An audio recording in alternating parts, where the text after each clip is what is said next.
ধর্ম যখন আমরা শিখি তখন কিন্তু ধর্ম বাইরের পৃথিবীর সাথে মানে ধর্মের বাইরে যা আছে সব কিছুর সাথে তার মোকাবেলা করতে হয়। আমাদের মাদ্রাসাগুলোতে সেই জিনিস মোকাবেলা করতে শেখায় না, বরং সেই জিনিসটা একদম ধরেন এড়াই যায়। আমি খুব স্বাভাবিক ধরেন আলাপ করি, ধরেন ইকোনমিক সিস্টেম, এখানে তারা জাকাতের সিস্টেম বলে, কিন্তু ধরেন এই যে মার্ক্সবাদী অর্থনীতির যে একটা বিশাল মানে ধরেন বিশাল আলাপ, কিংবা পুঁজিবাদী অর্থনীতির আলাপ, এটা নিয়ে তো মাদ্রাসায় কোনো কথা বলে না, কোনো কিছু শেখায় না। ধরেন এগুলোর করা হয়, এগুলোর ধরেন শত্রু জ্ঞান করা হয়, কিন্তু এর মধ্যেও যে অনেক জরুরি জিনিস আছে। ধরেন মার্ক্সের যে এখনো আইসে যে অস্বীকার করা যাবে না, মার্ক্স যে কিভাবে প্রচন্ড রকম ধরেন প্রাসঙ্গিক হয়ে উঠতেছে দিনে দিনে, এই জিনিসটা বলাই হয় না, শেখানোই হয় না।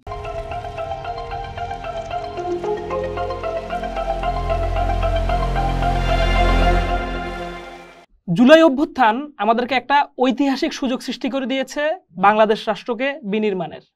কিন্তু এই জুলাই হঠাৎ করে পয়দা হয় নাই। জুলাইয়ের আগের দশক কাল জুড়ে সোশ্যাল মিডিয়ায় ফ্যাসিবাদ বিরোধী তৎপরতায় যুক্ত ছিলেন অনেক মানুষ। সেই মানুষদের আমাদের চিনে রাখা জরুরি। জুলাইয়ের পথ নির্মাণের সেই সময়ের একজন যোদ্ধা, লেখক ও গবেষক মীর হুজাইফা আল মামদুহ। ঢাকা বিশ্ববিদ্যালয়ের গণযোগাযোগ ও সাংবাদিকতা বিভাগ থেকে পড়ালেখা করেছেন, আবার কাওমি মাদ্রাসা থেকে হেফজ ও দাওরায়ে হাদিস শেষ করেছেন। হুজাইফা, আপনাকে অনেক শুভেচ্ছা জানাই। ধন্যবাদ। আপনি তো পুরান ঢাকার পীরদেরকে নিয়ে অনেকদিন ধরে কাজ করতেছেন, এই বিষয়ে একটু জানতে চাই। আচ্ছা, পুরান ঢাকার পীর নিয়ে কাজ করার একটা মজার অভিজ্ঞতা আছে আমার। সেটা হচ্ছে স্যার, আমি যেহেতু মাদ্রাসায় পড়ছি, কওমি মাদ্রাসায়, তো কওমি মাদ্রাসায় পড়াকালীন সময়ে পীর ব্যাপারটা আমার কাছে একটু মানে নেগেটিভ, এবং হচ্ছে কিছুটা মানে অনেক ক্ষেত্রে মনে হতো যে এরা ইসলাম বিরোধী। মানে ইসলাম বিরোধী বলতে হচ্ছে নানা বিষয় নিয়ে তো তারা কওমি মাদ্রাসা, দেওবন্দি মাদ্রাসা এবং পীরদের বিরোধ আছে। ধরেন মিলাদ পড়া নিয়ে, দাঁড়ায় মিলাদ পড়া নিয়ে, রাসুল নূরের তৈরি কিনা, এই বিষয়গুলো নিয়ে। তো আমরা যখন মাদ্রাসায় পড়তাম তো তখন আমাদের মধ্যে বিতর্ক হইতো যে রাসুল নূরের তৈরি না মাটির তৈরি, এটা নিয়ে। তো তারপরে বিতর্ক হইতে হচ্ছে নিয়ে যে দাঁড়া মিলাদ পড়া যাবে কিনা। তো এইসব বিষয়গুলো নিয়ে যখন আমরা আস্তে আস্তে বাইরে উঠি, তো তখন আমাদের মনে হয়েছে যে আমরা হচ্ছে পীরে একটা ধরেন ক্ষমতা সম্পর্কের বিপরীত পাশের একটা মানুষ ভাবতে শুরু করছিলাম।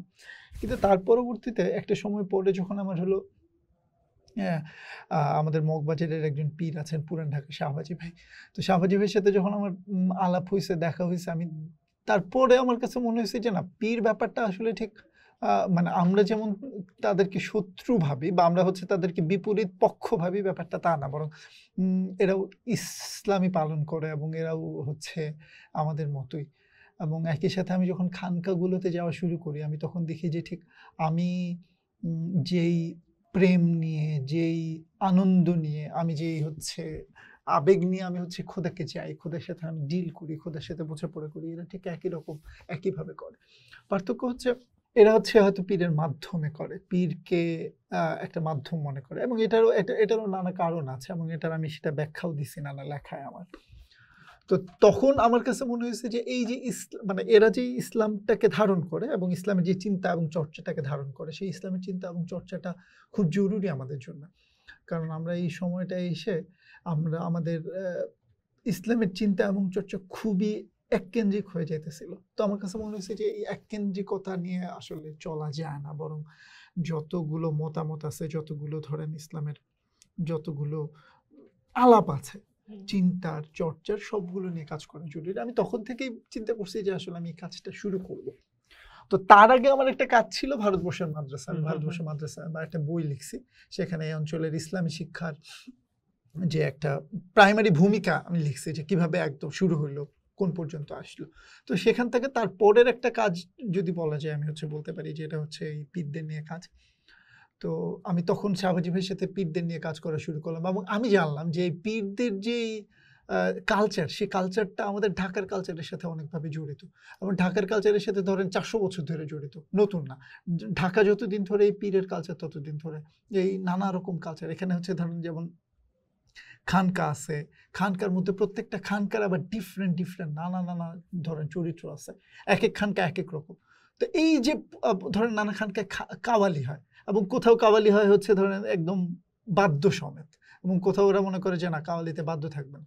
কেউ আবার কাওয়ালিটারে মনে করে হচ্ছে খুবই ধরেন ব্যক্তিগত জিনিস, সেখানে পীর হয়তো একলা বা পীর হয়তো এক দুইজনের মাধ্যমে হচ্ছে ইয়ে করতেছে, এই কাওয়ালি শুনতেছে। হ্যাঁ, আবার কেউ কেউ হয়তো কাওয়ালি শুনে না, কারণ মনে করে যে হচ্ছে ইয়ে এই গান বা বাদ্য বাজনা যাবে না, তো ওরা হচ্ছে নাশিদ শুনে শুধু খালি গলায়।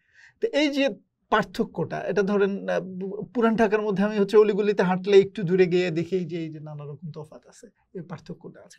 তো আমার কাছে মনে হয়েছে যে কেন আমি এই পার্থক্যটা নিয়ে কথা বলবো না, কেন আমি হচ্ছে এই পার্থক্যটা মানুষের সামনে ইয়ে করবো না, কেন আমি এককেন্দ্রিক যে ইসলামটা আমাদের মধ্যে খুবই ভালোভাবে মানে খুবই প্রচণ্ড রকম আমাদের উপর আঁকড়ে আসতেছে, এবং সাথে সালাফি, এবং সালাফিরা যখন আসা শুরু করলো আমি দেখলাম যে সালাফি ইসলামের একটা বড় রকম প্রভাব কমই দেওবন্দি ইসলামের মধ্যে চলে আসছে। তো এইটা দেখার পর আমার মনে হয়েছে যে এই কাজটা করা উচিত, বরং আমাদের ইসলামের স্বার্থে। তো তখন হলো এই কাজটা শুরু করলাম। তখন হচ্ছে যে টিএসসিতে কাওয়ালি যে ব্যাপারটা আছে, সেই টিএসসিতে কাওয়ালির আয়োজন ঘোষণা দিলাম, ছাত্রলীগ পিটায় উঠায় দিল। আমরা এখানে আসতেছিলাম যে আপনি যখন, আপনারা তো মূলত আমরা চিনলাম ওই অনুষ্ঠানটা নিয়ে, যে আপনি কাওয়ালি ইস্যু কেন্দ্র করে যে ছাত্রলীগে যে হামলা চালাইলো, আপনারা হিজবুত তাহরীর ট্যাগ দেওয়া হইলো, মানে হোয়াট নট সবই হইলো আপনার সাথে। এবার এই মানে আপনার আলাপটার সাথে ইম্প্রোভাইজ করতেছি, আপনি এটা যুক্ত করবেন যে ধরেন অভ্যুত্থানের পরে তো আমরা দেখলাম প্রচুর কাওয়ালি, এবং সেইটারও আবার এক ধরনের একটা সুশীলীয় সমালোচনা আসলো যে এই কাওয়ালি কোত্থেকে আসতেছে, এই কয়েকটা ইন্ডিয়ার গান গায়ে কাওয়ালি করে ফেলতেছে। কিন্তু আমি আবার বিষয়টার একটু অন্যভাবে দেখতে চাই, যে ধরেন ফোর্সে আপনার সাথে যে ইভেন্টটা হইছে, এইটা একটা ক্ষত হিসাবে কিন্তু সমাজের ভিতরে রয়ে গেছে। তো আমি যখন কাওয়ালি করতেছি টিএসসিতে বা অন্য কোনো ক্যাম্পাসে, আমি কিন্তু সেই স্ট্রাকচারটারও এক ধরনের, যে ওই ঘটনাটা ঘটছিল হয়তো নিকট অতীত, কিন্তু এইটারে যে চেষ্টাটা হয়েছিল ওইটারে আমি আসলে আবার মিমিক করতে চাই। হ্যাঁ, এখানে আমি একটা মজার ব্যাপার, আমার কাছে হচ্ছে অনেকে জিজ্ঞেস করছিল যে কেন এত কাওয়ালি শুরু হয়েছে। তো তখন আমি বলছিলাম যে দেখেন, আওয়ামী লীগ তো নিজেদেরকে কালচারের ধরেন প্রতিভা মনে করে যে তারা হচ্ছে কালচারে রক্ষা করবে। তো তখন তারা কি করছে, তারা কিন্তু ধরেন যত কালচারাল যতগুলো এলিমেন্ট আছে কোনোটারই কিন্তু বাধা দেয় না। বাধাটা দিছে হচ্ছে কাওয়ালিরে কেন বাধা দিছে? কাওয়ালিরে বাধা দিছে এখানে নানা কারণে। একটা হচ্ছে ধরেন প্রথমত ব্যাপারটা হচ্ছে ভাষাকেন্দ্রিক যে জাতীয়তাবাদের যে ব্যাপার, সেটা। আরেকটা বড় রকম বাধা দিছে, এটা হচ্ছে যে কাওয়ালিটা যখন আমি করলাম তখন আমার তো ধরেন কোনো রাজনৈতিক সম্পৃক্ততা নাই কোথাও কারোর সাথে, কিন্তু আমার ডাকে ধরেন পুরো মানে তখন সেই সময়টা তো আপনি জানেন ফেসবুকে তো কাওয়ালি ছাড়া আর কোনো কথা হয় না, আগে পরের এক সপ্তাহ। কাওয়ালির দিন আমি হচ্ছে দেখলাম টিএসসিতে জাস্ট খালি আমার ডাকে 2-3 হাজার মানুষ চলে আসছে। যে এত মানুষ চলে আসাটা, এত মানুষের আগমন, এবং একটা ধরেন যার কোনো রাজনৈতিক পলিটিক্যাল কোনো ইয়ে নেই তার ডাকে, এইটা তাদের জন্য একটা হুমকি। আমি হচ্ছে যদ্দূর জানছি একটা হুমকি মনে হয়েছে। তো ওই কারণে তারা হচ্ছে ভাঙা দিছে। তো ভাঙা দেওয়াতে, এবং হচ্ছে এর আগে হলো ওই কোনো কালচারাল এলিমেন্টে হচ্ছে আওয়ামী লীগ ইয়ে না করাতে, মানে বাধা না দেওয়াতে, সবাই মনে করছে যে এই কাওয়ালিটাই হচ্ছে আওয়ামী লীগরে জ্বালানোর, আওয়ামী লীগরে ইয়ে করার, মানে আওয়ামী লীগের বিরুদ্ধে যাওয়ার একটা বড় রকম এলিমেন্ট। তো ফলে সবাই কাওয়ালি করছে, যাই করছে এটার মধ্যে এটারে নাম দিয়ে দিয়েছে, হয়তো বাংলা গান গাইছে কিন্তু নাম দিয়ে দিয়েছে কাওয়ালি। তো কাওয়ালি ওইভাবে হচ্ছে কাওয়ালিটা চর্চা হয়েছে আর কি। পরে এইটা পরে শেষ হয়ে গেছে, তো একটা সময় পরে খুব স্বাভাবিক আমি জানতাম বা বুঝতাম শেষ হয়ে গেছে, কারণ কাওয়ালি তো আসলে কাওয়ালিতে একটা চর্চা, কালচারাল চর্চা, এটার পিছনে নানা কিছু আছে। ধরেন এটা তো আর হচ্ছে যেখানে ইচ্ছা সেখানে গাওয়া যায় না, কারণ এটা খানকা কেন্দ্রিক একটা ব্যাপার, এবং এটার পিছনে ধরেন পীর মুরিদির সম্পর্ক, ধরেন প্রেমের সম্পর্ক, নানা কিছু আছে। তো এই প্রেম, পীর মুরিদি, এই সব কিছু না থাকলে আসলে ঠিক কাওয়ালিটা টেকে না। কাওয়ালির মূল আদত প্রেমই, মানে কাওয়ালিতে কেন হচ্ছে আমরা তো উতলা হই, কেন এর মধ্যে আমরা প্রেম খুঁজে পাই, সেজন্য। প্রেম না পাইলে তো কাওয়ালির কিছুই না। এই হচ্ছে। আচ্ছা, আপনার উর্দুভাষীদেরকে নিয়ে কাজ আছে, একটু জানতে চাই। এই আমার উর্দুভাষীদের নিয়ে কাজটা হচ্ছে সেম কারণে। আমার হচ্ছে ধরেন 2019-এ আমি হলো প্রথম একটা কোচিংয়ে পড়াইতে যাই। তার আগে আমি ছোটবেলা মোহাম্মদপুর থেকে থাকি দেখে তো হচ্ছে আমার ওই বিহারি ক্যাম্পে যাওয়া আসা হয় আর কি। তো ক্যাম্পে আমি গিয়ে দেখছি যে ক্যাম্পের মানুষগুলো আসলে ঠিক মানবেতর জীবনযাপন করে। এই 2025 সালে আইসা ধরেন এইটুকু যে মানে কতটুকু জায়গা বলবো, ধরেন 10 হাত ভাই ধরেন 5 হাত জায়গার মধ্যে হয়তো একটা ফ্যামিলি থাকে, 5, 6, 7, 8 জনের পরিবারের একটা ফ্যামিলি, যেখানে ন্যূনতম ধরেন মানবিক যে প্রাইভেসিগুলো আমরা এখন দরকার সেগুলো পায় না। তো তখন থেকে আমার হচ্ছে তাদের জন্য একটা সফট কর্নার তৈরি হয়েছে, যে এগুলো কেন হইতেছে। তো তারপরে 2017-18 দিকে আমি একটা কোচিং সেন্টারে পড়ে, সেখানে বেশ কয়েকজন উর্দু ভাষীর সাথে আমার পরিচয় হয়। তো তাদের সাথে আলাপ করতে করতে আমার কাছে মনে হলো যে তারা আসলে ঠিক আমাদের এই জাতীয়তাবাদের খপ্পরে পড়ে আমরা হচ্ছে একটা ঠিক জাতিগোষ্ঠীকে হারায় ফেলতেছি, একটা উর্দুভাষী জাতিগোষ্ঠীরা হারায় ফেলতেছি, যে জাতিগোষ্ঠীর এবং যারা হচ্ছে ঠিক বাঙালি হয়ে যেতে চাইতেছে। মানে এরা হচ্ছে এখন এদের বাচ্চাদের সাথে, মায়েরা নতুন বাচ্চাদের সাথে উর্দুতে কথা বলে না, কারণ হচ্ছে এদের টোন চলে আসবে, টোন চলে আসলে হচ্ছে বাঙালিদের কাছ থেকে হচ্ছে ঝামেলার মধ্যে পড়বে। তো এই যে এত বড় অবিচার হয়ে যাইতেছে এর মধ্যে, এই জিনিসটা আমি হচ্ছে নিতে পারি না। আমার কাছে মনে হচ্ছে এই জিনিসটা নিয়ে কথা বলা খুব জরুরি। এদের আলাদা একটা কালচার আছে, এবং ধরেন এই উর্দুভাষী যারা, এদের আলাদা কালচার আছে, এদের আলাদা বোঝাপড়া আছে, এদের আলাদা জীবনযাত্রা আছে। আমরা এই জীবনযাত্রাটারে হচ্ছে কি করতেছি, বাঙালি হয়ে আমরা হচ্ছে এই জীবনযাত্রাটারে দাবায় দিতেছি। আমরা এদেরকে হচ্ছে নানা ধরেন ঐতিহাসিক, হ্যাঁ ঐতিহাসিক তাদের নানা অপরাধ থাকতেও পারে, কিন্তু আমাদেরও তো নানা কিছু আছে। ধরেন আমরা মানে মুক্তিযুদ্ধের পরে তো একটা বড় রকম বিহারি খুন হয়েছে না, তো সে আগে পরে হ্যাঁ ধরেন আমরা হচ্ছে আমি আমার রিসার্চের কাজে একজনের সাথে আলাপ করতে গেছি, তো ওনারা বললো যে মিরপুরে 1 নম্বরে যে কয়জন বিহারি ছিল সবাইকে মারা ফেলছে। তো তারপরে রেড ক্রস যখন আসবে, তো রেড ক্রস আসবে দেখে ওরা হচ্ছে কি করছে, 6 নম্বর থেকে বিহারি নিয়ে আসছে। তো বিহারি নিয়ে এসে সেই বিহারিদের বাসায় যখন রাখছে, বাংকারে গিয়ে দেখে 6টা লাশ, বিশাল ছোট বাচ্চা তখন, সেই 6টা লাশ দেখছে। এরকম একদম ধরেন পুরো একটা অঞ্চলের বিহারিদেরকে সাফা করে ফেলছে। এইগুলো তো আমাদের স্বীকার করতে হবে, এই আলাপগুলো তো আনতেই হবে, এই আলাপগুলো এবং তাদের সেটাও আনতে হবে। সবকিছু সহই একটা ধরেন আমাদের বাংলাদেশের যে বৈচিত্র্য, সে বৈচিত্র্যময় একটা জাতির আপনি নষ্ট কি করে দিতেছেন, আপনি হচ্ছে বাঙালি বানায় ফেলতেছেন। এই অধিকার তো আপনার কেউ দেয় না। এই অধিকার তখন হচ্ছে আমার এটা নিয়ে কাজ করার ইয়ে হয়েছে, এবং এদেরকে নিয়ে কাজ করতে গিয়ে আমি দেখছি যে এরা হচ্ছে ধরেন এদের 80% 90% এরা হচ্ছে উর্দু লিখতে পড়তে পারে না, বলতে পারে শুধু। তো একটা ভাষা মরে যাচ্ছে, এবং এরা কেউ চায়ও না উর্দু লিখতে এবং পড়া শিখতে। কারণ আমি জিজ্ঞেস করছি কেন, আমাদের তো বাঙালি হইতে হবে। এই যে কষ্টটা, বা এটা ধরেন আমরা বুঝতেছি কারণ আমরা হচ্ছে মানে ভালো জায়গায় উন্নত জায়গায় আছি, তারা তো বুঝতেছে না, বরং তারা হচ্ছে তাদের জীবনটারে চায়। কারণ আমরা হচ্ছে এই উর্দু ভাষীদের 2টা প্রজন্ম 3টা প্রজন্ম নষ্ট হয়েছে, এরা পড়াশোনা করতে পারে না। কারণ এদেরকে আমরা নাগরিকত্ব দিয়েছি 2008-এ, 2000 পরে আমরা 2028-এ নাগরিক। এর মধ্যে এরা হচ্ছে পড়াশোনা করতে পারে নাই, একদম নিদেন যে জীবনযাত্রাগুলো সেগুলো পায় নাই। তো এই দায়টা আমি হচ্ছে আমার কাছে মনে হচ্ছে যে আমি মানুষ হিসেবে এই দায়টা আমারটুকু আমি পূরণ করি। এই জন্যই হচ্ছে আমার ধরেন বিহারি হিসেবে বিহারি নিয়ে আমার কাজ, এবং সে কাজটা চলতেছে, আমি করব।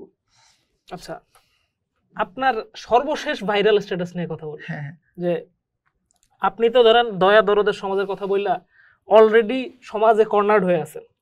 রিসেন্টলি আপনি আপনার পরিবার নিয়ে একটা ফেসবুক স্ট্যাটাস দিলেন না, তো ওইটা নিয়ে আমরা পোস্টে একটা ফটো কার্ডও করলাম, যে আপনি ওখানে লিখতেছেন যে কি, যে একটা মানুষের ভিতরে যদি শস্যের দানা পরিমাণ ঈমান থাকে তাহলে সে জান্নাতে যাবে, এবং এটা আপনাকে কিভাবে আলোড়িত করতেছে সেই আলাপটা দিতেছিলেন।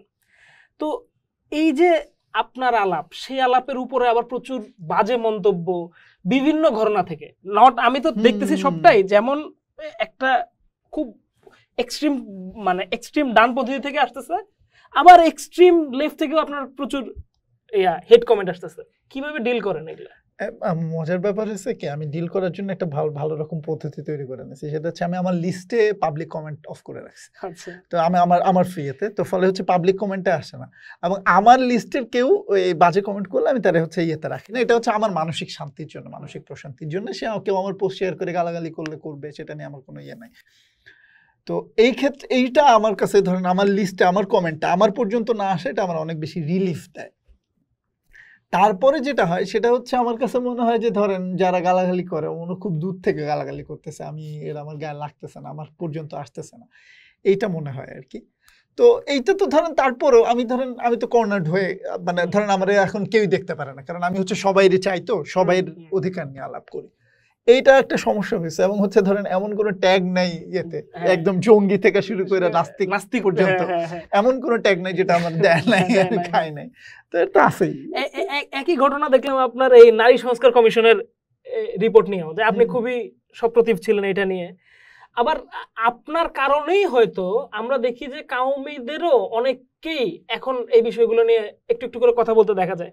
এই যে সমাজে যে দ্বৈততা, যেই কলাপটা আগেও করতেছিলাম আমরা, তো এই দ্বৈততা নিরসনের জন্য তো এক ধরনের প্রচেষ্টা আপনার মধ্যে আছে। কিন্তু এটা লার্জ স্কেলে আবার ধরেন এই যে অভ্যুত্থানের পরে যেটা ধরেন আমাদেরকে যে বাইনারি ভাঙার একটা ঐতিহাসিক সুযোগই আমি বলবো, ধরেন আমাদের যে এই যে সমাজটা তৈরি করতে হলে যে একসাথে হইতে হবে, কিভাবে নিরসন করা যায় এই জায়গায়? এখন ব্যাপার যেটা হয়েছে সেটা হচ্ছে ধরুন আমি অনেকদিন ধরে তো একলা কাজ করতেছি, মানে একলা করতেছি মানে ধরেন এই যে মাদ্রাসার শিশু নিপীড়ন নিয়ে কাজ করা থেকে শুরু করে এবং যা আছে সব তো আমি একলাই করছি। আমার কাছে মনে হয়েছে যে ধরেন এই একলা না কাজ করে একটা দল যদি বানানো যায়, কিছু ধরেন বুদ্ধিবৃত্তিক কাজ কারবার, কিছু হচ্ছে পড়াশোনা, কিছু হচ্ছে ধরেন পাঠচক্র টাইপের, এগুলো যদি অনেক বেশি করে করা যায় সেটা খুব জরুরি এখন এসে। কারণ এখন তো আমরা কথা মানে এখন তো আমরা আলাপ করতে পারি, কথা বলতে পারি, যদিও হচ্ছে ধরেন নানা বিষয়ে এখনো ঝামেলা তৈরি হওয়ার একটা পসিবিলিটি রয়ে গেছে। কিন্তু আমার মনে হইতেছে যে এখন খুবই করে আমাদের যারা আমরা কাজ করি, যারা আমরা হচ্ছে কথা বলি, তারা হচ্ছে অনেক বেশি করে কথা বলা উচিত এবং কথা বলা দরকার। এবং আমরা হচ্ছে যারা কোথাও কোনো না কোনো জায়গায় আমরা যারা হচ্ছে একই রকম মতামত মানে আমরা হচ্ছে সিদ্ধান্তে উপনীত হইতে পারি, সেখান থেকে হচ্ছে আমাদের আলাপটা ছড়ায় দেওয়া দরকার।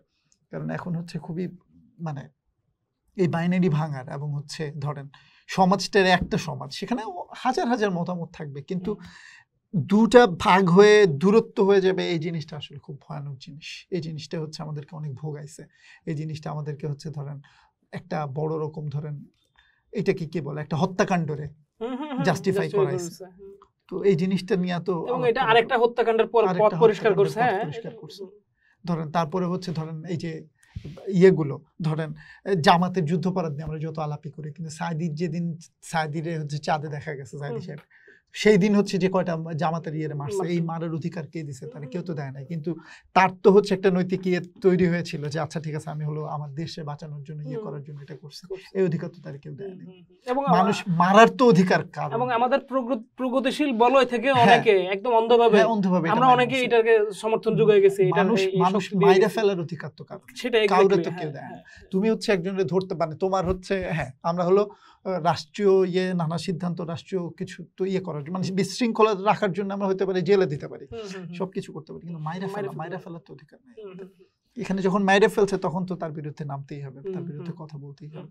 তো এখনো আমরা হচ্ছে এমন একটা জায়গা তৈরি করে দিই যেখানে হচ্ছে আমরা সবাই ধরেন নিতে পারবো, কেউ কাউরে হচ্ছে মাইরে ফেলার মতো করে। মানে এখন যে আলাপটা ফেসবুকে অনেক বেশি ছড়ায় যে হত্যাযোগ্য করে তোলা, কেউ কাউরে হত্যাযোগ্য ভাববে, এইটা যেন না হয়। এই জিনিসটাই হচ্ছে আমাদের একটা বড় প্রাণ এবং প্রকৃতির বিকাশ, এই বিকাশটার দিকে হচ্ছে আমাদের সবচেয়ে বড় নজর রাখা উচিত। তো ফলে এই জন্য হচ্ছে যে যতটা পারি আমাদের ডায়লগ, আলাপ, আলোচনা এগুলোই চালায় যেতে হবে।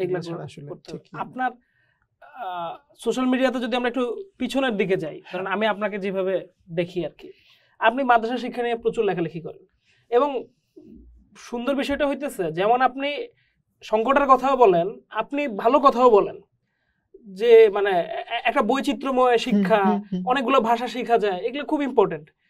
আবার আমরা ধরেন সেটা আবার অন্য লাইন থেকে দেখি জিনিসটারে, আমাদের তো সবসময় একটা চাপায় দেওয়ার অ্যাকিউজেশন করার প্রবণতা থাকে না। আবার ধরেন এখানে যে কিছু ধরেন নিপীড়নের ঘটনা ঘটে, এটাও সত্য, সেটার ক্ষেত্রে আপনি সবচেয়ে বেশি ভোকাল থাকেন। এই শিক্ষা ব্যবস্থাটা নিয়ে ওভারঅল একটা আচ্ছা আমি হচ্ছে আলাপ করি। জি, এই উপমহাদেশে ভারত উপমহাদেশে একমাত্র অ্যান্টি কলোনিয়াল যে শিক্ষাধারা সেটা হচ্ছে কমার্স, বুঝছেন?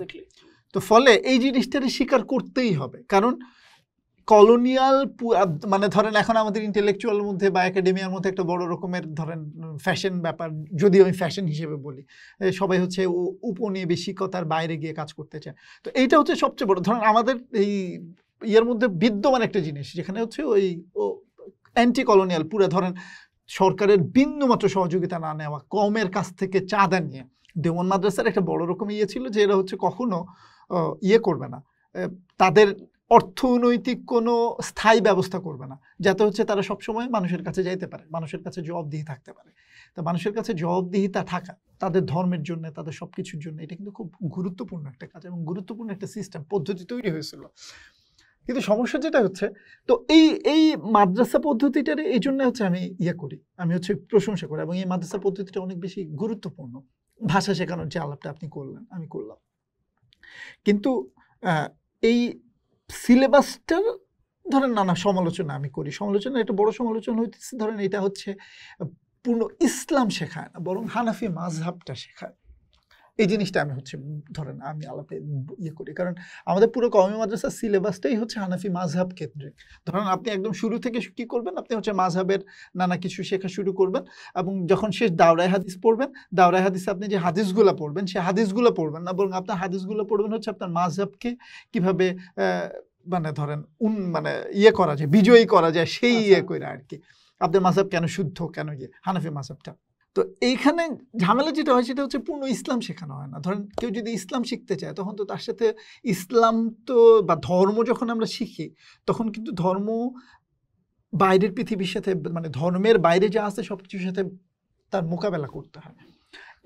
আমাদের মাদ্রাসাগুলো তো সেই জিনিস মোকাবেলা করতে শেখায় না, বরং সেই জিনিসটা একদম ধরেন এড়াই যায়। আমি খুব স্বাভাবিক ধরেন আলাপ করি, ধরেন ইকোনমিক সিস্টেম, এখানে তারা জাকাতের সিস্টেম বলে, কিন্তু ধরেন এই যে মার্ক্সবাদী অর্থনীতির যে একটা বিশাল মানে ধরেন বিশাল আলাপ, কিংবা পুঁজিবাদী অর্থনীতির আলাপ, এটা নিয়ে তো মাদ্রাসায় কোনো কথা বলে না, কোনো কিছু শেখায় না। ধরেন এগুলোর ইয়ে করা হয়, এগুলোর ধরেন শত্রু জ্ঞান করা হয়, কিন্তু এর মধ্যেও যে অনেক জরুরি জিনিস আছে।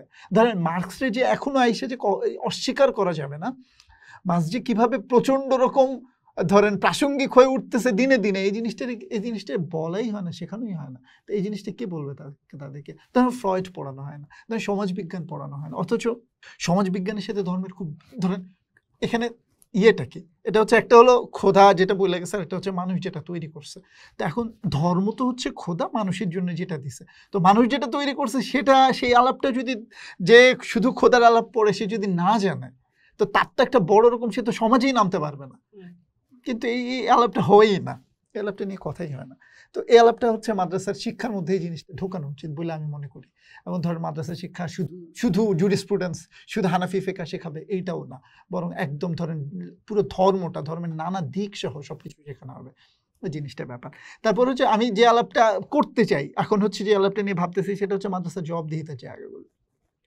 এই যে মাদ্রাসাগুলো নিপীড়নের এত ঘটনা ঘটতেছে, মাদ্রাসাগুলো সেটারে কিন্তু নিচ্ছে, মানে স্বীকার করতেছে না, বরং মাদ্রাসাগুলো মনে করতেছে যে এই নিপীড়নগুলোর বিরুদ্ধে কথা বলা যাবে না, কথা বললে এই মাদ্রাসাগুলো মানে ধরেন বামরা বা হচ্ছে প্রগতিশীলরা মনে করবে যে এই মাদ্রাসাগুলো বন্ধ করে দিতে হবে, মাদ্রাসাগুলো বন্ধ করে দিয়ে কারণ ইসলাম তখন হচ্ছে ইসলাম প্রচার, ইসলামই বন্ধ হয়ে যাবে, তখন মনে হয় ইসলামেরই ইয়ে হবে। কিন্তু ব্যাপারটা তো তা না, ব্যাপারটা হচ্ছে ধরেন এইগুলা নিয়ে কথা বললেই বরং হচ্ছে মাদ্রাসাগুলো আরো বেশি শক্তিশালী হবে। তখন হচ্ছে মাদ্রাসাগুলো নিজেদের ভেতরকার জুলুম নিয়ে কথা বললেই তখন ভাববে যে আচ্ছা তোমার ভেতরকার জুলুম নিয়ে তুমি কথা বলতেছো, কিন্তু এটা বলতে দেয় না। এই যে কিন্তু দেখেন ওই যে আমি যেটা বললাম একটু আগে দেওবন্দি মাদ্রাসার ইয়ের কথা, যে দেওবন্দি মাদ্রাসায় একটা প্রথম জিনিস ছিল জবাবদিহিতার জায়গা, মাদ্রাসাগুলো এই জবাবদিহিতার জায়গাগুলো নিচ্ছে না, এই জবাবদিহিতারগুলো মাদ্রাসা থাকতেছে না, মাদ্রাসাগুলো কোন একটা মাদ্রাসা এই জবাবদিহিতার মধ্যে নাই, বুঝছেন? এইটা একটা বড় সমস্যা তৈরি হয়ে গেছে। মাদ্রাসাগুলো জবাবদিহিতার জায়গাগুলো তৈরি করতে হবে, মাদ্রাসাগুলো ধরেন এই সিলেবাসগুলো নিয়ে আবার নতুন করে ভাবতে পারতে হবে, মাদ্রাসাগুলো ধরেন একদম নতুন ইয়ের কথা, ধরেন একদম নতুন যে জ্ঞানগুলো আসছে সেগুলোর গভীরতর জ্ঞান নিতে পারতে হবে তা না, কিন্তু এগুলোর ফাংশনগুলো জানতে হবে, কিভাবে এইগুলো হচ্ছে মানুষের মধ্যে ক্রিয়া করে, যে কারণে মানুষ ধর্ম থেকে দূরে যায়, যে কারণে মানুষ ধর্ম গ্রহণ করে, যে কারণে মানুষ ধর্মের সাথে তার কনফ্লিক্ট হয়, সবকিছুই তো তার জানতে হবে, বুঝতে হবে। কিন্তু এটা তো সে বুঝতেছে না একটা মাদ্রাসার ইয়ে। এইটা হচ্ছে মাদ্রাসার সংকটের জায়গা। মাদ্রাসা তার পদ্ধতি অনুসরণ করেই যদি এই ব্যাপারগুলো ডিল করতে পারে, মাদ্রাসার চেয়ে ধরেন মাদ্রাসাতে একটা বিশাল ভালো রকম শিক্ষা সিলেবাস তৈরি মানে ধরেন প্রতিষ্ঠান হয়ে উঠবে, এটা তো আমি মনে করি। তারপর ধরেন মহিলা মাদ্রাসা নিয়ে ধরেন কওমি মাদ্রাসার একটা বড় সমস্যা হচ্ছে মহিলা মাদ্রাসা। এরা হচ্ছে মহিলা মাদ্রাসার একদমই দামই দেয় না, বরং আমি যদি ধরেন ইয়ে করি, সে তারা মনে করে যে মহিলারা হলো নিসফুল আকল, অর্ধেক জ্ঞান, তো ফলে অর্ধেক জ্ঞান হিসেবে তারা হচ্ছে ওইভাবে ডিল করে। তো এই জন্য হচ্ছে ধরেন মহিলা মাদ্রাসা থেকে ভালো আলেম বের হইতেছে না মাদ্রাসা, যে পাচ্ছে বা পাশ্চাত্যে না অনেক বড় ধরেন মহিলা ইয়া বের আছে না, কিন্তু আমাদের এখানকার আমাদের গবেষক কই? আমাদের কেউ যদি গবেষণা শুরু করতে চায় তখন তো হুজুরা ঝামেলা করবে। আমাদের এখানে গবেষক লাগবে, জরুরি। আমাদের মহিলা মাদ্রাসাগুলোর অনেক খুবই মনোযোগ দিয়ে ইয়ে করতে হবে, তৈরি করতে হবে। এগুলো ছাড়া তো আসলে উপায় নেই। এই আলাপগুলো আসলে করা উচিত। এই আলাপ আমি আজকে প্রথম করলাম এখানে, আমার মনে হয় এই আলাপগুলো আরো নতুন করে শুরু হওয়া উচিত। আসলে খুবই জরুরি আলাপ। আমি এখানে একটু ইম্প্রোভাইজ করি মানে এই আলাপের সাথে, যে ধরেন একটা হচ্ছে যে এখানে এক ধরনের একটা অথরিটেরিয়ান ব্যক্তিত্ব কাল তৈরি হয়ে যায়, প্রায় একজন হুজুর হয়তো একটা কথা বললো, সেটাই একেবারে নিশ্চিত হয়ে যায়। এইটার একটা সমূহ বিপদের সাথে সাথে আরেকটা পক্ষ থেকে আরেকটা বিপদের কথা আপনার সাথে একটু শেয়ার করি। সেটা হচ্ছে যে ধরেন আমরা যখনই ধরেন কোনো, যেহেতু যেটা আপনি একদম পরিষ্কারভাবে বললেন যে এটা অ্যাক্টিভ না হওয়ার কারণে জীবনের সাথে সঙ্গতিপূর্ণ বিষয়গুলো সম্পর্কে ধর্মীয় সিনথেসিস গুলো আমরা পাইতেছি না। একদম সবগুলো মানে একটা ইসলামিক অনুষ্ঠান যদি টিভিতে হয় খুবই মানে মাসালা কেন্দ্রিক, যে এটা হইলে কি করবো, এটা হইলে কি করব। ধরেন আমি যখন এই যে ধরেন নারী সংস্কার কমিশনের রিপোর্ট পড়তেছি, তো আমার কাছে মনে হলো যে সারা দুনিয়াকে এটা ফেস করছে কিনা। Then I go to internet, আমি দেখলাম যে কি মালয়েশিয়া ইন্দোনেশিয়াতে বেশ ভালো কাজ হয়েছে এগুলা নিয়ে। তো আবার আমরা যখন আবার এই বাইরে থেকে এই আলাপগুলোকে আনতে চাই, তখন আবার এই কথাটা বলা হয় যে কি আমি কে ইসলাম নিয়ে বলা। ধরেন আমি একটা জ্ঞানকাণ্ড হিসেবে দেখতে চাইতেছি, হয়তো আমি কেউ না। একদিকে অথরিটির সমস্যা, আরেকদিকে হচ্ছে জ্ঞানমূলক আলাপ করলে একটা এই কি বলবো এটারে গ্রহণযোগ্যতা সমস্যা। হ্যাঁ, এটা মজার ব্যাপার। আমি হচ্ছে আমার মাস্টার্সের একটা গবেষণা করছি, সেটা হচ্ছে যে ওয়াজ কিভাবে পলিটিক্যাল কমিউনিকেশনের টুল হয়ে ওঠে আর কি। এখানে মজার ব্যাপার যেটা হয়েছে সেটা হচ্ছে ধরেন প্রত্যেকটা ইসলামী চিন্তা তো ক্ষমতাশীল হয়ে উঠতে চায়। ধরেন সালাফি চিন্তা তো ক্ষমতাশীল হয়ে উঠতে চায়। তো যখন সে ক্ষমতাশীল হয়ে উঠতে চায়, তখন হয় কি সে তার চিন্তার বাইরে অন্য কোনো চিন্তাকে হচ্ছে সে জায়গা দেয় না। দেওবন্দি চিন্তার সেম কাহিনী। ধরেন পীর যারা হচ্ছে তাদেরও মধ্যে একই জিনিস, তারা হচ্ছে আর কোনো চিন্তার করে না এবং পরে অন্য চিন্তাগুলোকে শত্রু জ্ঞান করে। তো এই কারণে এটা হচ্ছে ধরেন একদম পুরোটা ক্ষমতার জায়গা। ধরেন একটা এই মজার ব্যাপার, আমি আমার পীর গবেষণার মধ্যে দেখছি, মানে পীরদের সাথে আলাপ করে, যে 1980-90 পর্যন্ত বা 90 ধরেন mid-90s পর্যন্ত এখানকার ইসলামের মধ্যে একটা পীর ভাব একটা বড় রকম ছিল, প্রবল ছিল। মসজিদগুলোতে হইতো, মিলাদ হইতো, তারপরে হচ্ছে নানা কিছু হইতো। তারপরে ক্রমশ যখন দেওবন্দিরা ক্ষমতা নিয়ে গেল, মসজিদের ইমাম হইতে থাকলো, তখন থেকে হচ্ছে ধরেন এই মসজিদে মিলাদ বন্ধ হয়ে গেল, বাইরের মিলাদ বন্ধ হয়ে গেল। তারপরে হচ্ছে তারপরে যখন সালাফিরা আসলো ধরেন 2000-এর পর থেকে বা 2010-এর পর থেকে একদম, তো তখন তো আরো বেশি করে, তখন হচ্ছে হানাফিরাই তো প্যারা খায় গেল এর মধ্যে, যে আসলে তারা কি করতেছে। এইটা হচ্ছে ক্ষমতার রাজনীতি। তো এখানে আপনি যে এটা করলেন, এটা হচ্ছে পুরোটাই ক্ষমতার আলাপ। এখানে ক্ষমতার আলাপটা অ্যাড্রেস করে কাজ করতে হবে, যে আচ্ছা ঠিক আছে, তুমি যতই তোমার আলাপ করো, কিন্তু এখানে হচ্ছে তুমি ধরেন ক্ষমতার জায়গাটুকু ছেড়ে দিয়ে তোমার কথা বলতে হবে। তো যখনই হচ্ছে মনে করে না যে আমি হচ্ছে ইসলামের আসল অথরিটি, সালাফিরাই মনে করে আমি আসলে ইসলামের অথরিটি, দেওবন্দি মনে করে আমি আসলে ইসলামের অথরিটি। যখন সে ইসলামের অথরিটি মনে করে, তো তখন হচ্ছে, কারণ এখানে ব্যাপার যেটা হচ্ছে অথরিটি হওয়ার পেছনেও না আর্থিক কারণ তো থাকে। তো ফলে আর্থিক কারণগুলো যদি সে মনে করে যে তার জায়গা থেকে ছুটে গেলে, বা তার আলাপ যদি হয়ে যায়, মানে তার আলাপের সমমানের আরেকটা আলাপ যদি আসে, তো তখন হবে কি, তখন হবে তার পয়সা কমে যাবে। তো তখন সে হচ্ছে অন্য কোনো আলাপে আসতেই দেয় না, ঢুকতেই দেয় না।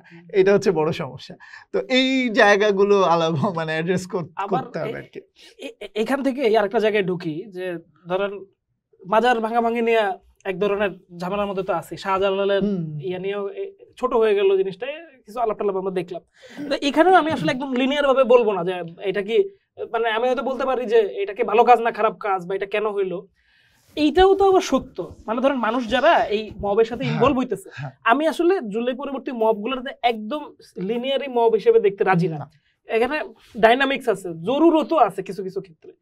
সবকিছু সবাই মানে ভুল বুঝে করে ফেলতেছে, এই বলাটার মধ্যে সমস্যা আছে। তো স্পেসিফিক্যালি মাজারের কথায় আসি, যে ধরেন যেই মানুষগুলো এখানে ইনভলভ হইতেছে, সে তো তার ইসলামকে প্রোটেক্ট করার জন্য এটাকে করতে চাচ্ছে। এটা ভালো না খারাপ সেটা একটা আলাপ, সেটা আপনি করলেন।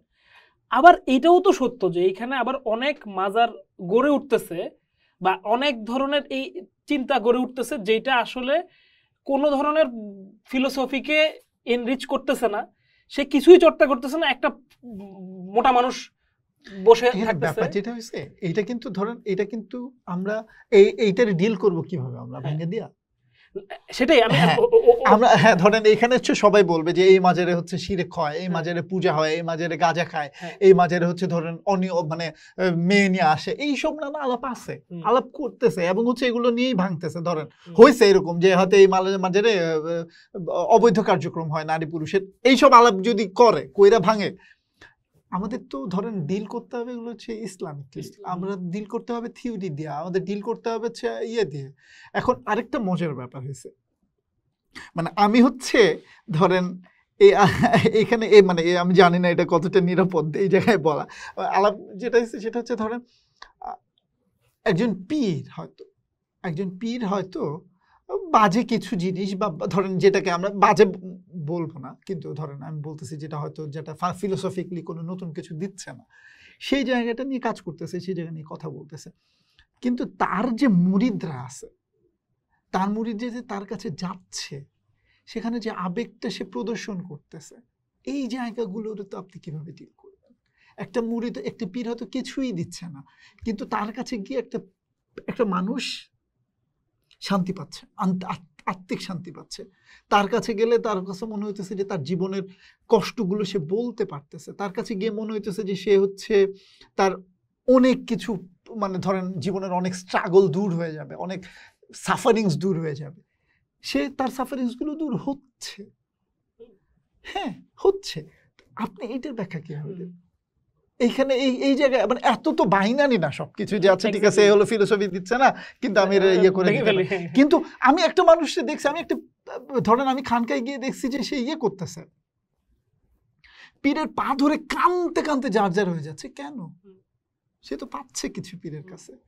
পীরের ধরেন পীরের মানে পীরকে তাকায় আছে, তাকায় কানতেছে। কেন কানতেছে? সে তো পাচ্ছে কিছু। তো এই যে পাওয়াটা, এই আত্মিক শান্তিটা যে সে পাইতেছে, আত্মিক শান্তিটার দাম এবং আত্মিক শান্তিটা আপনি তার আর কোথা থেকে আপনি আয়না দিবেন? তো ফলে আপনি তার যে একদমই ফিলোসফিক লেস বলে দিবেন সেটা তো বলা যায় না। মানে এই জায়গাটা তো তারা আপনি ধরেন ইয়ে করতে হবে, বুঝতে দিতে, মানে প্রত্যেকেই তো আলাদা আলাদা জায়গা আর কি। আমরা মোটামুটি অনেক দূর আলাপ করলাম, একদম শেষের যে আলাপটা করতে চাই সেটা হচ্ছে যে আপনি আপনার একটা পোস্ট একবার লিখতেছেন এরকম যে শাহবাগ শাপলার পর উচিত ছিল এই দুইটা বিভেদের লাইন ক্রমশ মিশে যাওয়া, দুই পক্ষই একে অন্যকে বুঝবে, এমপ্যাথি দিবে, মতদ্বৈধতা সহই মাইনা নেওয়া নিজেদেরকে, কিন্তু শালার বিভেদ রেখাটা বাড়তেছেই খালি। তো এই যে বিভেদ রেখা মেটানোর চেষ্টা করে নাস্তিক ট্যাগ পাইলেন, বামপন্থী ট্যাগ পাইলেন, আমরা আবার এই নাস্তিক বামপন্থী থেকে বিভেদ রেখা মেটাইতে গিয়ে মোল্লা হয়ে গেলাম। আমি সেটা বলি, সেটা হচ্ছে আমি আমার একই কমেন্টের মধ্যে আমি দুই রকমের মতামত পাইছি। সেটা হইতেছে খুব মজার ব্যাপার, এই যে ফিলিস্তিনের একজন কবি আছে না, যিনি বলতেছেন যে তলোয়ারের সাথে গর্দানের সমঝোতা হয় না। তো মাহমুদ দরবেশ, হ্যাঁ, তো এই পোস্টটা দেওয়ার পরে আমি এই কমেন্টটা ঠিক দুইজনের কাছ থেকে পাইছি। একজন যারা নিজেদেরকে শাহবাগী দাবি করে, একজন যারা নিজেদেরকে শাপলা দাবি করে। তো এখানে ব্যাপার যেটা হয়েছে, ধরেন শাপলাওয়ালারা মনে করে যে এতগুলো খুন হয়েছে, এই খুনটাকে শাহবাগ হচ্ছে জাস্টিফাই করছে, এই খুনকে শাহবাগ হইতে দিছে, এবং এই খুনের যে অবস্থা সেটা তৈরি করে দিছে হচ্ছে শাহবাগ। আবার শাপলা মনে করে যে নাস্তিক হত্যা বা হচ্ছে এই যে শাহবাগের মানুষদেরকে হচ্ছে যদি খুন করা যায় আর কি, খুন করার একটা অবস্থান তৈরি করে দিচ্ছে শাপলা। এই জায়গাটা ইয়ে হয়েছে। কিন্তু ব্যাপার যেটা হয়েছে সেটা হচ্ছে ধরেন শাহবাগ শাপলা ঠিক আছে, কিন্তু শাহবাগ শাপলা তো তৈরি হয়েছে কেন? শাহবাগ শাপলা তো তৈরি হয়েছে ক্ষমতা টিকায় রাখার জন্য আওয়ামী লীগের। এই জিনিসটা তো বুঝতে হবে। শাহবাগ কিন্তু এবং শাহবাগ শাপলা তৈরি হওয়াটা খুব জরুরি ছিল আমার কাছে মনে হয়। এই কারণে জরুরি ছিল কারণ সেই পর্যন্ত 2013 পর্যন্ত মাদ্রাসার এবং হচ্ছে বাইরের মানুষ, আমি যদি যাদেরকে হচ্ছে ধরেন মাদ্রাসার বাইরে যারা কখনো মাদ্রাসায় পড়ে না, জেনারেল যদি বলি সাধারণ মানুষের, জানতোই না মাদ্রাসা কি জিনিস, এবং জানতোই না মাদ্রাসা বলে যে একটা বড় রকমের অস্তিত্ব বাংলাদেশে আছে, এদের কাউকে এজেন্সি দিতে হবে, এদের কাউকে স্বীকার করতে হবে। শাহবাগের পরে সেই জিনিসটা হয়েছে, এবং শাহবাগের অনেক মানুষ তারা নিজেদেরকে মনে করছে যে না, তারা হচ্ছে ভুল জায়গায় ছিল এই ইয়া থেকে। হ্যাঁ, তো এই জায়গাটা থেকে সরে আসা দরকার। অনেকেই সরে আসছে, অনেকেই মনে করছে যে না, এই মাদ্রাসার যারা পড়ুয়া এবং যারা ধার্মিক, যারা ধর্ম মানে, তাদের ধর্ম মানাটাকে সম্মান করা উচিত। হ্যাঁ, তো এই জায়গাটা থেকে আমার কাছে মনে হয়েছে যে ধরেন এই যে যখনই হচ্ছে আমাদের আমরা জানছি যে আরেকটা দল আছে, বিরাজ করে সমাজের মধ্যে, তখন কেন আমরা হচ্ছে ডায়ালগ করলাম না? তখন কেন আমরা আমাদের বিভেদ রেখাটাকে সরায় ফেলতে চাইলাম না? হ্যাঁ, আমরা মানি, আমি ধর্ম মানিই না, হ্যাঁ আমি ধর্ম মানি, তাতে কি সমস্যা? আমরা তো হচ্ছে এক জায়গায় থাকি, আমি তো হচ্ছে আমাদের আবেগ তো এক, আমাদের ধর্ম একটা হলেও আমাদের আবেগ, আমরা একই রকম করে ভাবি, একই রকম করে খাই, একই রকম করে হাসি কাঁদি, সবকিছু করি, কিন্তু আমাদের হচ্ছে কি মিল হইতে পারে না? কেন হইতে পারে না? না, আমার তো কিছু নাই। আমাদের তো ডায়ালগ গুলো হইতে পারে, আমাদের তো আলাপ হইতে পারে, আমরা তো সমাজে সবাই মিলে 1000 মতামত থাকতে পারে, কিন্তু আমাদের হচ্ছে সম্প্রীতিটা থাকতে পারে। সম্প্রীতির দরকার নেই, অন্তত হচ্ছে অন্যকে আমি হচ্ছে তার জায়গাটাকে, তার স্পেসটাকে আমি যাতে স্বীকার করি এবং তাকে যাতে আমি হত্যাযোগ্য মনে না করি, এই জিনিসটা তো থাকতে পারে। আমি এইটুকু তো চাইতেই পারে আমি ইয়ে হিসেবে। কারণ আমি আমি আলাপ করছি যে আমি হচ্ছে সবসময় আসলে ঠিক মানুষের পক্ষ। আমার কাছে মনে হয় যে দুইটা পক্ষ, একটা হচ্ছে আল্লাহ, আল্লাহ হচ্ছে আমাদেরকে বানাইছেন, আল্লাহ সৃষ্টি মানে স্রষ্টা, এবং আমরা হচ্ছে বান্দা। আল্লাহ হচ্ছে সবসময় মানে আমি যেভাবে ভাবি আর কি, আমি সেই যে লাস্ট যে পোস্টের মধ্যে আমি বলতে চাইছি কিছুটা, সেটা হইতেছে ধরেন আল্লাহ তো এক পাশে আছেই, আল্লাহ হচ্ছে ধরেন আমাদের স্রষ্টা, আল্লাহ হচ্ছে আল্লাহকে আমরা আল্লাহর কাছে আমরা ফিরবো ফেরার ক্ষেত্রে, ফেরার সময় মরে গেলে। আর বাকি সময় আল্লাহ তো আমাদেরকে তৈরি করছে, মানে আমরা সৃষ্টি। আমরা সৃষ্টিটা কেন এক না? আমরা সৃষ্টিটা কেন হচ্ছে সবাই একরকম গিয়ে না, মানে ধরেন এক পক্ষে না। হ্যাঁ, আল্লাহ আমাদেরকে বসে আছে জান্নাতে নেওয়ার জন্য বা ইয়ে করার জন্য, আল্লাহ তার যে জন্যই আল্লাহ আমাদেরকে তৈরি করছে, ধরেন ইবাদতের জন্য বা হচ্ছে উৎকর্ষের জন্য, যার জন্য তৈরি করছে। কিন্তু আমরা তো এক হইতে পারি, ধরেন প্রাণ প্রকৃতির জন্য তো আমরা এক হইতেই পারি, সবাই তো আমরা সৃষ্টি। আমি ওইভাবেই দেখি আর কি, দেখা যাক। অনেক ধন্যবাদ থ্যাংক ইউ, আজকে এখানে সময় দেওয়ার জন্য। নিশ্চয়ই আপনার সাথে আবার হ্যাঁ অবশ্যই কথা বলে ভালো লাগলো।